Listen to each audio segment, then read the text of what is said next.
नमस्कार दोस्तों, आपका स्वागत है वार जे की आई क्यू चैनल पे। दोस्तों, पिछले दिनों लद्दाख में भारत के सख्त रुख के बाद नरम रुख अख्तियार करने वाले चीन ने अब भारत से गुजारिश की है कि वह अमेरिका चीन विवाद से दूर रहे। कोरोना वायरस सहित विभिन्न मुद्दों पर अमेरिका के साथ बढ़ते टकराव के बीच चीन ने भारत को इससे दूर रहने की सलाह दी है। बीजिंग का कहना है कि नई दिल्ली को चीन अमेरिका विवाद में शामिल होना नहीं चाहिए। उसकी तरफ से कहा गया है कि भारत को एक शीत युद्ध में चीन पर हमला करने वाला अमेरिकी मोहरा नहीं बनना चाहिए, अन्यथा उसे कोविड-19 महामारी के बीच बड़े पैमाने पर आर्थिक नुकसान उठाने पड़ेंगे।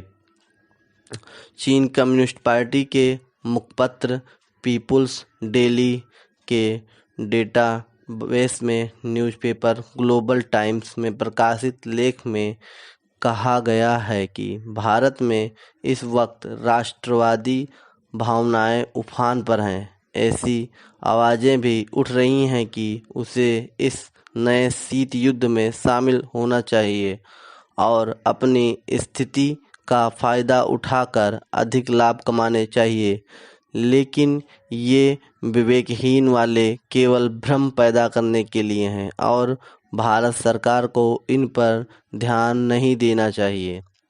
लेख में आगे कहा गया है, हकीकत यह है कि भारत को चीन अमेरिका विवाद में उलझने से केवल नुकसान उठाना पड़ेगा। लिहाजा यह जरूरी है कि मोदी सरकार इस नए भू राजनीतिक विवाद का सामना निष्पक्ष और तर्कसंगत रूप से करे। लेख में हुए कहा गया है कि मौजूदा परिस्थितियों में भारत और चीन के साथ अपने संबंधों में किसी भी समस्या से निपटने में अमेरिका कारगर को शामिल नहीं करना चाहिए, अन्यथा बीजिंग और नई दिल्ली के बीच संबंध जटिल हो जाएंगे। हालिया चीन भारत सीमा तनाव के संबंध में लेख में कहा गया है कि मुद्दे में अमेरिकी मध्यस्थता की पेशकश का अनावश्यक है और भारत चीन अपनी समस्याओं को शांति से हल करने में सक्षम है, कोई आवश्यकता नहीं है। लेख आगे कहता है कि अगर इस नए शीत युद्ध में भारत अमेरिका की ओर झुक जाता है या चीन पर हमला करने वाला अमेरिकी मोहर बनता है तो एशियाई पड़ोसियों के बीच आर्थिक और व्यापारिक संबंधों को एक विनाशकारी झटका लगेगा और भारतीय अर्थव्यवस्था को बड़े पैमाने पर नुकसान उठाना पड़ेगा।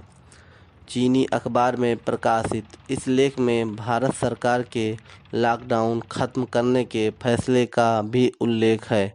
लेख में कहा गया है कि भारत को अभी कोरोना पर नियंत्रण करना है, लेकिन इसके बावजूद लॉकडाउन समाप्त करने का निर्णय सही है, क्योंकि लॉकडाउन से उसकी अर्थव्यवस्था काफ़ी प्रभावित हुई है। दोस्तों, अगर ये वीडियो आपको पसंद आया हो तो कृपया लाइक शेयर एंड सब्सक्राइब जरूर करें। धन्यवाद।